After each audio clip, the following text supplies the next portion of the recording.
Hi guys! Ayan, for today's video, papakita ko sa inyo yung aking paggawa ng palitaw.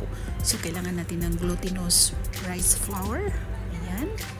Tapos, kailangan din natin ng tubig, of course. Kailangan natin yan para sa ating bale, 2 cups of glutinous flour. Tapos, 1 cup of water. So, ayan siya guys. Yan yung aking pero depende na din sa inyo. So, ayan. Kailangan din natin ng, of course, yung coconut, yung grated coconut. Ayan. Tapos, kailangan din natin ng sesame seeds. Okay. And then, of course, kailangan din natin ng sugar. Ayan siya guys. So, ayan. Gumagawa na ako ngayon. Ayan.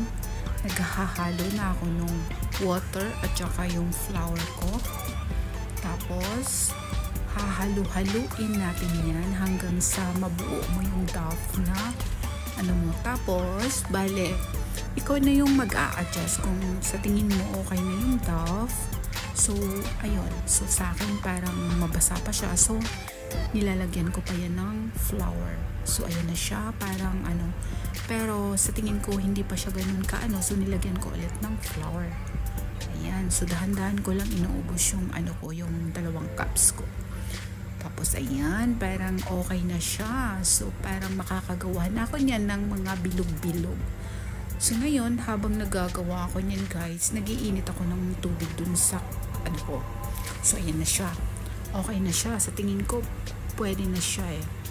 So ngayon, papakita ko sa inyo na kumukulo na yung water ko dun sa kabilang So, ayan guys. Since kumulo na yung tubig, so, pwede ko nang lagyan yan nung aking mga ginagawang mga bilog-bilog. So, ayan na siya. Papakita ko sa inyo yung mga ginagawa kong mga bilog-bilog. Ayan siya. Ayan. Ganyan lang siya. Tapos, hindi ko na siya pinagsusukat kasi ako lang naman kakain. So, yan. Nilalagay ko na siya ngayon dun sa kumukulong tubig. Ayan. So, nilalagay ko na yung 3. Pinapakita ko sa inyo. Tapos, guys, malalaman nyo yan pag luto na siya kasi lilitaw siya. Yun yung palatandaan na luto na siya. So, ayan, parang, tingnan mo, dahan-dahan na siyang lumilitaw. Alam mo yun? Lumulutang. Alam mo yung ganun? So, ayan. So, sa tingin ko, dahan-dahan na siya. So, konti na lang. Ayan, tingnan nyo, tumatagilid na yung isa.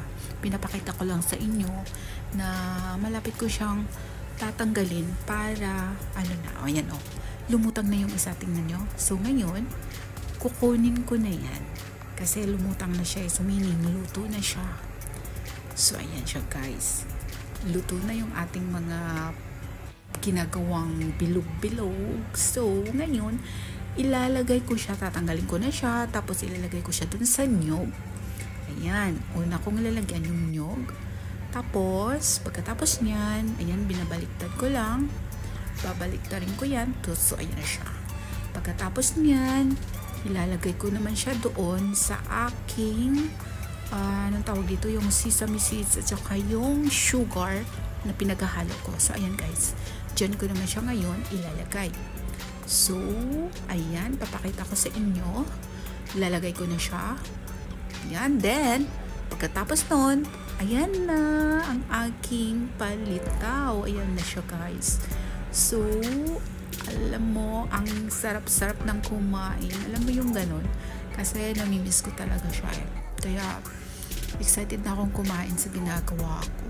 Kasi minsan, pagka, alam mo yung Sunday, inisip ko, naman kainin ko bukas, may iba naman. So, since namimiss ko yung mga Filipino food, so minsan talagang sisikapin ko na magawa ko siya ng ako, yung hindi ako bibili. Kasi, mas gusto ko yung ako mismo yung gagawa. Ayan.